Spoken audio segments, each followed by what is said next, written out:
नमस्कार दोस्तों, रामबाण जीके के ऑफिशियल यूट्यूब पर आप सभी का स्वागत है। फ्रेंड्स, आज मैं आपके लिए लेके आई हूँ चक्रवात अम्फान से रिलेटेड सभी महत्वपूर्ण प्रश्न जो आपकी आने वाली प्रतियोगी परीक्षाओं के लिए काफ़ी ज़्यादा इम्पोर्टेंट है। फ्रेंड्स, अगर इस टॉपिक से आपके एग्ज़ाम में क्वेश्चन बनता है तो आप ज़रूर क्वेश्चन बना के आएंगे। मैंने इस वीडियो में सारे फैक्ट्स इंक्लूड किए हैं, इससे बाहर कुछ भी नहीं जाएगा आपके एग्ज़ाम में। तो फ्रेंड्स, वीडियो को पूरा अंत तक देखिएगा, बीच में स्किप मत कीजिएगा, नहीं तो आप एग्ज़ाम में क्वेश्चन नहीं बना पाएंगे। फ्रेंड्स, और अगर आपको वीडियो अच्छी लगे तो इसे लाइक कीजिए, अपने दोस्तों में शेयर कीजिएगा। और अगर अभी तक आपने चैनल को सब्सक्राइब नहीं किया है तो प्लीज़ इसे सब्सक्राइब कर लीजिए और पास ही में बने बेल आइकन पर क्लिक कर दीजिए ताकि आपको मेरी सारी नोटिफिकेशंस मिलती रहें। तो चलिए फ्रेंड्स, स्टार्ट करते हैं हम। फ्रेंड्स, सबसे पहले मैं आपको ये बताती हूँ कि चक्रवात और प्रतिचक्रवात की उत्पत्ति कैसे होती है। तो फ्रेंड्स, विभिन्न प्रकार की वायु राशियों के मिश्रण के फलस्वरूप वायु की तीव्र गति से ऊपर उठकर वायु बवंडर का रूप ग्रहण करने से चक्रवात की उत्पत्ति होती है। फ्रेंड्स, आपको यहाँ समझ में नहीं आया होगा, तो फ्रेंड्स मैं आपको बता देती हूँ। आप जानते हैं वायु एक मिश्रण है। तो फ्रेंड्स, जब विभिन्न प्रकार की वायु मिश्रण का रूप लेके तीव्र गति से गर्म होकर तीव्र गति से ऊपर की ओर उठती है, तब ये वायु जो होती है वो बवंडर का रूप ले लेती है। इस बवंडर को ही चक्रवात कहते हैं। ठीक है फ्रेंड्स। साइक्लोन, इंग्लिश में चक्रवात को साइक्लोन कहते हैं। तो साइक्लोन शब्द ग्रीक भाषा के साइक्लोस से बना है, जिसका अर्थ सांपों का जमावड़ा है। तो फ्रेंड्स, आपको बस ये याद रखना है यहाँ पर कि साइक्लोन किस भाषा का शब्द है, ग्रीक भाषा के साइक्लोस से बना है, और इसका अर्थ आपको यहाँ पर याद रखना है। ओके फ्रेंड्स, अब जानते हैं कि चक्रवात की परिभाषा क्या है। तो फ्रेंड्स, केंद्र में कम दाब की स्थापना होने पर बाहर की ओर दाब बढ़ता जाता है। इस अवस्था में हवाएं बाहर से भीतर की ओर चलती हैं, इसे चक्रवात कहते हैं। फ्रेंड्स, आपको ये याद रखना है कि कम दबाव की स्थापना होती है, मतलब चक्रवात जो होता है वो निम्न दाब का केंद्र होता है, और हवाएं जो हैं इसमें बाहर से भीतर की ओर चलती हैं। ये फैक्ट्स बहुत इम्पॉर्टेंट है कि चक्रवात में हवाएं बाहर से भीतर की ओर चलती हैं, तो इसे चक्रवात कहते हैं। चक्रवात में वायु चलने की दिशा, फ्रेंड्स, उत्तरी गोलार्ध में सुई की दिशा के घड़ी की सुइयों के विपरीत यानी कि एंटी क्लॉकवाइज होती है, और दक्षिणी गोलार्ध में ये क्लॉकवाइज होती है। ओके फ्रेंड्स, अब चक्रवात के उदाहरण हैं टॉर्नेडो, हरिकेन और टाइफून। ये आपसे पूछा जा सकता है कि ये क्या है, तो ये चक्रवात है। ओके फ्रेंड्स, चलिए बढ़ते हैं आगे। फ्रेंड्स, अब सबसे पहले जान लेते हैं कि टॉर्नेडो क्या है। तो फ्रेंड्स, टॉर्नेडो यह भयंकर अल्पकालीन तूफान है, और कहाँ पर होता है फ्रेंड्स, ये उत्पन्न होता है ऑस्ट्रेलिया और संयुक्त राज्य अमेरिका के मिसिसिपी इलाके से। यहाँ पर इसे टॉर्नेडो कहते हैं। फ्रेंड्स, ये जल और स्थल दोनों में उत्पन्न होता है। फ्रेंड्स, ये काफ़ी ज़्यादा इम्पोर्टेंट है ये लाइन कि ये जल और स्थल दोनों से उत्पन्न होता है। और यहाँ पर आपको इसका वेग याद रखना है, 325 किलोमीटर प्रति घंटा। ओके फ्रेंड्स, आशा करती हूँ कि आपको समझ में आ रहा होगा, और अगर वीडियो अच्छा लग रहा है तो प्लीज़ इसे लाइक कर दीजिए, और फ्रेंड्स अपने दोस्तों में शेयर कर दीजिए ताकि ये ज़्यादा से ज़्यादा लोगों के पास पहुँचे। चलिए बढ़ते हैं आगे। फ्रेंड्स, अब दूसरा है फ्रेंड्स हरिकेन। फ्रेंड्स, ये है अटलांटिक महासागर में उठने वाली और पश्चिमी द्वीप समूह के चारों ओर चलने वाला भयंकर चक्रवाती तूफान है। यहाँ पर आपको इसकी गति याद रखनी है, 141 किलोमीटर प्रति घंटा, और हरिकेन अटलांटिक महासागर में चलता है, ये भी आपको यहाँ याद रखना है। अब बात करते हैं टाइफून की। तो फ्रेंड, टाइफून प्रशांत महासागर में उठने वाली और चीन सागर में चलने वाली चक्रवात को टाइफून कहते हैं। इसकी गति 160 किलोमीटर प्रति घंटा है। बस आपको यहाँ पर स्थान और इसकी गतियों को याद रखना है फ्रेंड्स। अगर क्वेश्चन बनेगा तो बस इतना ही बनेगा। ओके फ्रेंड्स, चलिए बढ़ते हैं आगे। अब फ्रेंड्स बात करते हैं प्रति चक्रवात की कि प्रति चक्रवात क्या होता है। तो फ्रेंड्स प्रति चक्रवात, जब केंद्र में दाब अधिक होता है तो केंद्र से हवाएं बाहर की ओर चलती हैं। फ्रेंड्स अभी मैंने आपको चक्रवात बताया था जिसमें केंद्र से हवा भीतर की ओर चलती हैं तो चक्रवात, और बाहर की ओर चलती हैं तो प्रति चक्रवात कहा जाता है।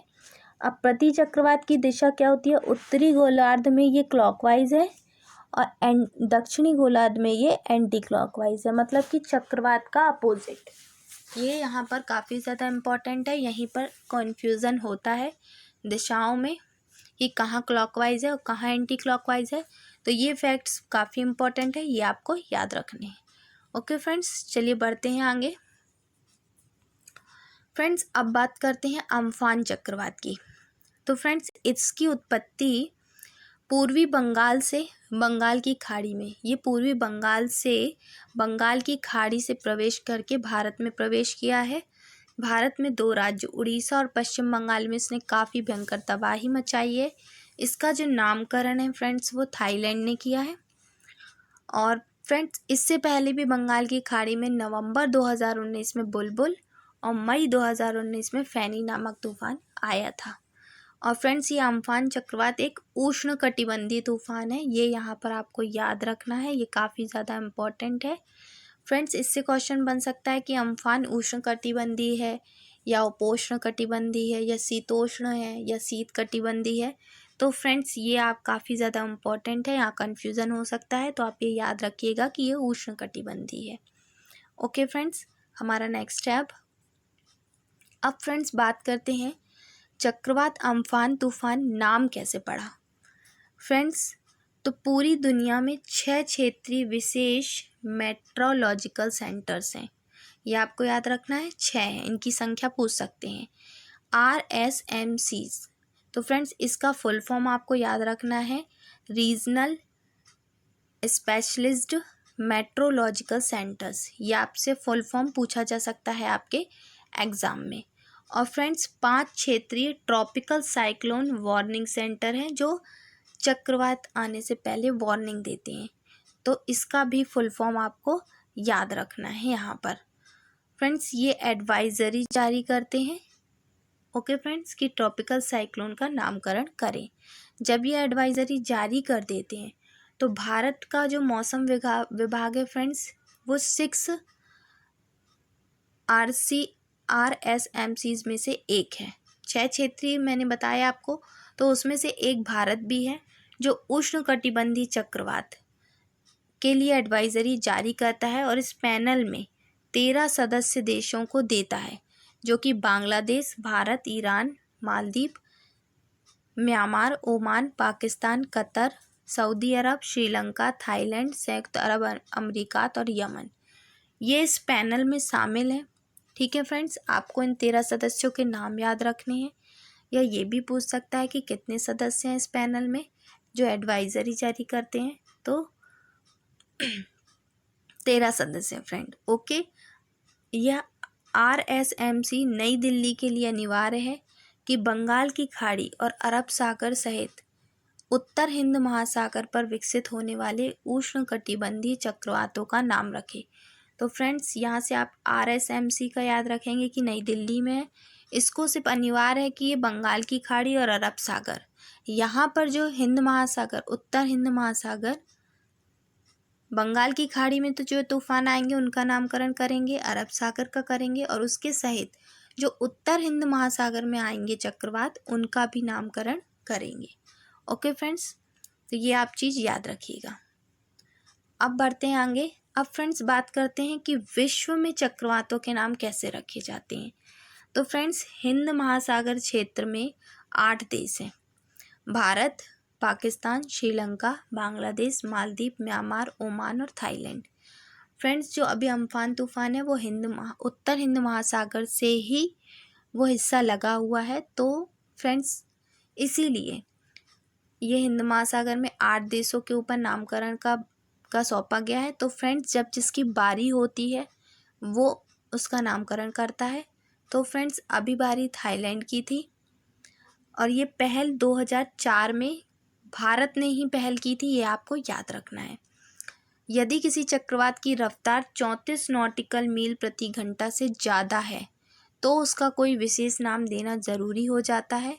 उत्तर हिंद महासागर में उठने वाले तूफानों का नामकरण भारतीय मौसम विभाग करता है। फ्रेंड्स, भारत में भारतीय मौसम विभाग करता है और ये आपको रफ्तार याद रखनी है कि 34 नॉटिकल मील प्रति घंटा से ज़्यादा है तभी वो सुपर साइक्लोन है, साइक्लोन है, उसका नामकरण किया जाएगा। अब फ्रेंड्स बढ़ते हैं आगे। इस पहल की शुरुआत, अब फ्रेंड्स अभी मैंने आपको ये बताया था कि भारत में इसकी पहल, हिंद महासागर क्षेत्र में इसकी पहल 2004 से हुई है। लेकिन फ्रेंड्स ये भी पूछा जा सकता है कि अटलांटिक क्षेत्र, तो इसकी पहल अटलांटिक क्षेत्र में, ये आपको याद रखना है, अटलांटिक क्षेत्र में 1953 से एक संधि के माध्यम से हुई है। अटलांटिक क्षेत्र में हरिकेन और चक्रवात का नाम देने की परंपरा 1953 से।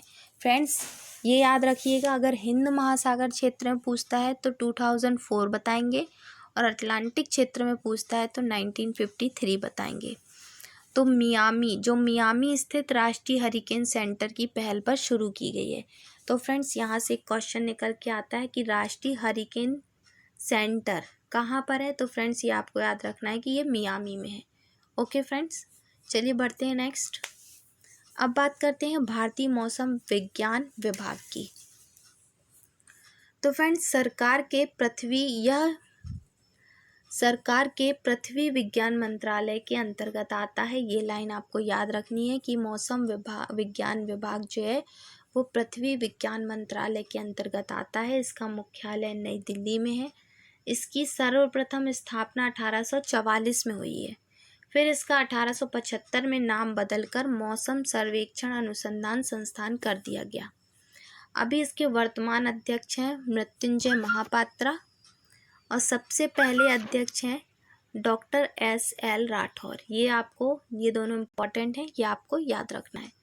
और भारतीय मौसम विभाग भुवनेश्वर के डायरेक्टर HR विश्वास हैं। अभी उड़ीसा में आया है, उड़ीसा की राजधानी है भुवनेश्वर। तो यहाँ पर भारतीय मौसम विभाग भुवनेश्वर के डायरेक्टर का नाम HR विश्वास है। ये भी आपको याद रखना है। तीनों पॉइंट आपके एग्जाम के पॉइंट ऑफ व्यू से इम्पॉर्टेंट है।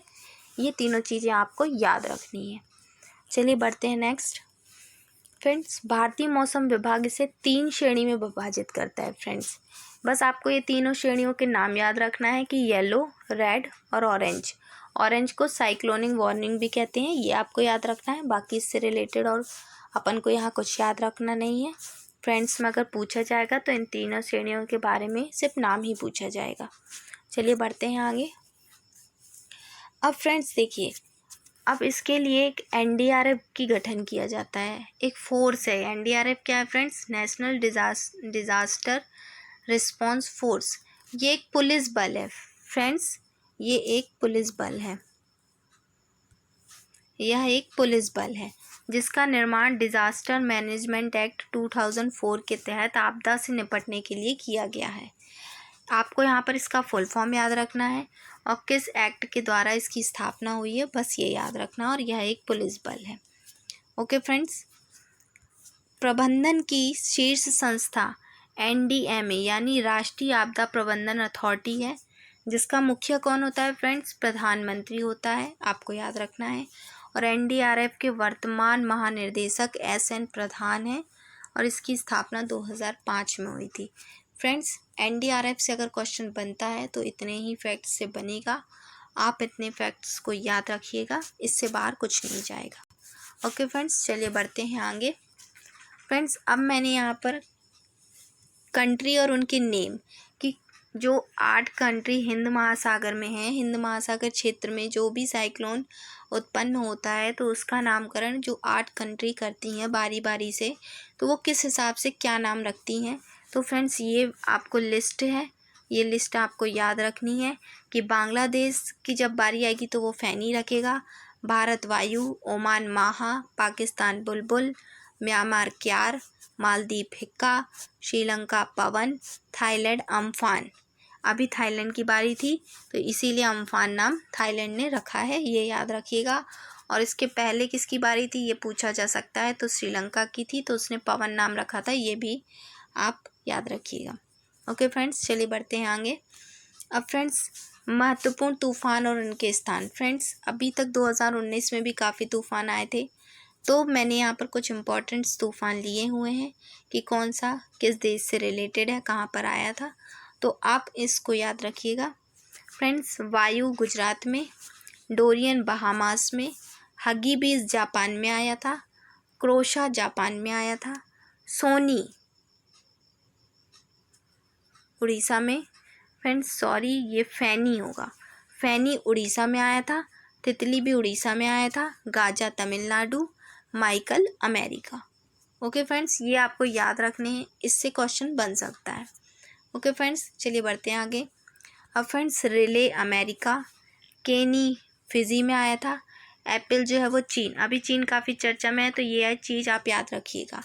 नोरा ऑस्ट्रेलिया में, कैल्विन ऑस्ट्रेलिया में, एलिनोर ब्रिटेन में, मैकून जो है वो यमन की खाड़ी में, सांबा जो है वो फिलीपींस में, जेबी टोमी तालिम जोगदारी, ये चारों जो है वो जापान में आए थे। और इसके पहले जापान के मैंने 2 और बताए आपको, हगीबीस और एक क्रोशा। ठीक है, तो आप ये सभी के नाम याद रखिएगा।